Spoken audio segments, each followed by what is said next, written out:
ગુજરાતી ઢોકળા। એક ગામમાં સારવન નામે એક ખેડૂત રહેતો હતો।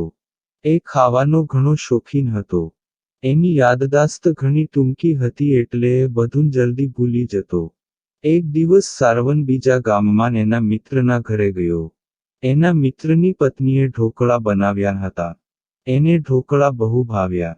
સારવને ઘરે જઈને એની વહુને રાતે જમવામાં ઢોકળા બનાવવાનું કહેવા નક્કી કર્યું।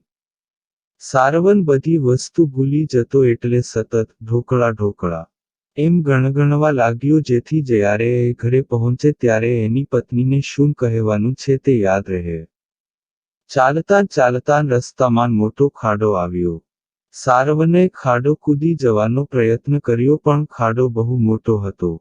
સારવને પોતાનો ઉત્સાહ વધારવા ઠેકુન ઠેકુન એમ બોલવા માંડ્યું એટલે કે હું આ ખાડો ઠેકી કૂદી શકીશ। સારવન ખાડો કૂદી તો શક્યો પણ પહેલાં શું બોલતો હતો તે ભૂલી ગયો। છેલ્લે એને ઠેકુન શબ્દ યાદ હતો એટલે એણે ઘરે જઈને એની વહુને ઠેકુન બનાવવા કહ્યું। સારવનની વહુએ એને કહ્યું કે ઠેકુન નામની કોઈ ખાવાની ચીજ જ નથી। પણ સારવને તો દલીલો કરી કે એના મિત્રની પત્નીએ તો ઠેકુન બનાવ્યું હતું। સારવનની વહુએ એને સમજાવવા બહુ કોશિશ કરી પણ આ તો કાની સમજતો જ નહોતો। સારવન ઘણો ગુસ્સે થઈ ગયો।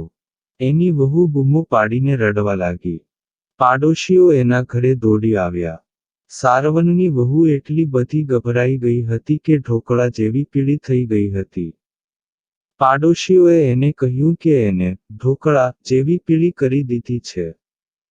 ઢોકળા શબ્દ સાંભળીને સારવનને યાદ આવી ગયું કે એ એની વહુને ઢોકળા બનાવવા કહેવાનો હતો।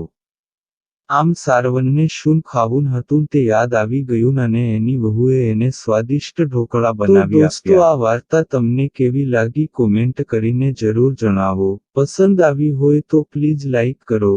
ચેનલ પર નવા હો તો ચેનલને સબસ્ક્રાઇબ કરો અને હા નોટિફિકેશન બેલને જરૂર દબાવો જેથી આગલી અપડેટ સૌથી પહેલાં તમને મળે।